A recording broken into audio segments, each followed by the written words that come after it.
Praise the Lord. Psalm 34. ঈশ্বৰৰ দয়াৰ প্ৰশংসা কৰা। মই সদায় প্ৰভুক ধন্যবাদ দিম। মই তেওঁৰ প্ৰশংসা কৰিবলৈ কেতিয়াও নেৰিম। তেওঁৰ সকলো কৰ্মৰ বাবে মই তেওঁৰ প্ৰশংসা কৰিম। নিৰ্যাতন ভোগা সকলোৱে শুনক আৰু আনন্দ কৰক। তোমালোকে মোৰ সৈতে প্ৰভুৰ মহত্ব ঘোষণা কৰা। আহা, আমি একেলগে তেওঁৰ নামৰ প্ৰশংসা কৰোঁ হওক। মই প্ৰভুৰ আগত প্ৰাৰ্থনা কৰিলোঁ আৰু তেওঁ মোক উত্তৰ দিলে। মোৰ সকলো প্ৰকাৰৰ ভয়ৰ পৰা তেওঁ মোক উদ্ধাৰ কৰিলে। উৎপীড়িতবিলাকে তেওঁলৈ চাই প্ৰফুল্লিত হয়।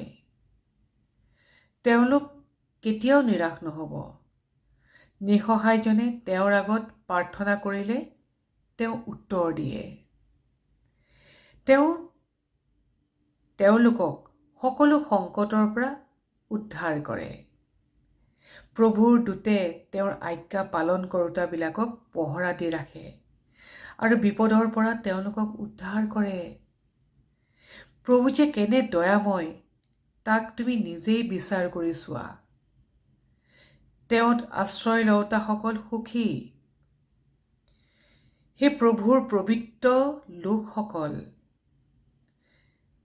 তেওঁক ভয় ভক্তি কৰা, কিয়নো যিবিলাকে তেওঁক ভয় ভক্তি কৰি চলে তেওঁলোকৰ একোৰে অভাৱ নাই। ডেকা সিংহবোৰেও আহাৰৰ অভাৱত ভোকতে থাকে, কিন্তু যিবিলাকে ঈশ্বৰৰ আজ্ঞা মানি চলে তেওঁলোকৰ কোনো উত্তম বস্তুৰ অভাৱ নাই। সেই মোৰ ডেকা বন্ধুসকল, আহা আৰু মোৰ কথা শুনা। মই ঈশ্বৰক সন্মান কৰিবলৈ তোমালোকক শিকাম।